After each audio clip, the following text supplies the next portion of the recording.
Hello everyone, যারা রাশিয়াতে অল্প খরচে পড়াশোনা করতে চাচ্ছেন, আজকে আমি তেমন একটি ইউনিভার্সিটির নাম আপনাদেরকে বলবো। আমি কথা বলছি রাশিয়ার মস্কো শহর থেকে। আপনারা যারা 2026-এ রাশিয়াতে আসতে চাচ্ছেন, যারা কমার্স এবং আর্টস রিলেটেড স্টুডেন্ট, অর্থাৎ আপনার এইচএসসি কমার্স ব্যাকগ্রাউন্ড অথবা আর্টস ব্যাকগ্রাউন্ড, শুধুমাত্র তারা আপনারা এই ইউনিভার্সিটিতে অ্যাপ্লাই করতে পারবেন। ইউনিভার্সিটির নাম হচ্ছে ভলগাগরদ স্টেট সোশ্যাল পেডাগোলজিক্যাল ইউনিভার্সিটি। আপনারা অবাক হয়ে যাবেন, এই ইউনিভার্সিটির টিউশন ফি মাত্র 1,10,000 রুবেল এবং হোস্টেল ফি 16 থেকে 18,000 রুবেল। মেডিকেল ইন্স্যুরেন্স 6,000 থেকে 8,000 রাশিয়ান রুবেল হয়ে থাকে। এই ইউনিভার্সিটিতে আবেদন করতে হলে আপনার পাসপোর্ট, এসএসসি সার্টিফিকেট ট্রান্সক্রিপ্ট এবং এইচএসসি সার্টিফিকেট ট্রান্সক্রিপ্ট ট্রান্সলেশন সহ আবেদন করতে হবে।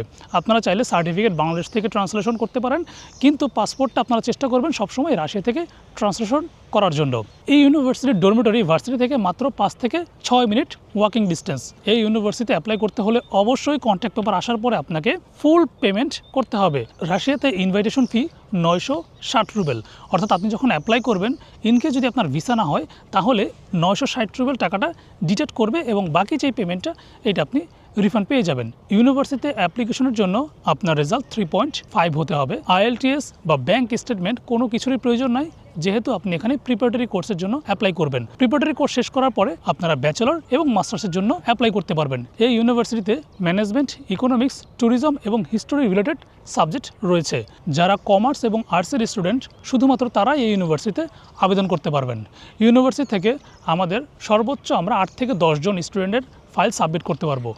দ্রুত আপনারা আমাদের অফিসে এসে ফাইল সাবমিট করেন, কারণ আমাদের আসন সংখ্যা কিন্তু খুবই সীমিত। আপনারা চেষ্টা করেন দ্রুত এই মাসের ভিতরে এসে যেন আপনারা আমাদের অফিসে ফাইল সাবমিট করেন। আজকের ভিডিও এই পর্যন্তই। দেখা হবে পরবর্তী নতুন কোনো ভিডিওতে নতুন কোনো ইউনিভার্সিটি সম্পর্কে। ধন্যবাদ সবাইকে।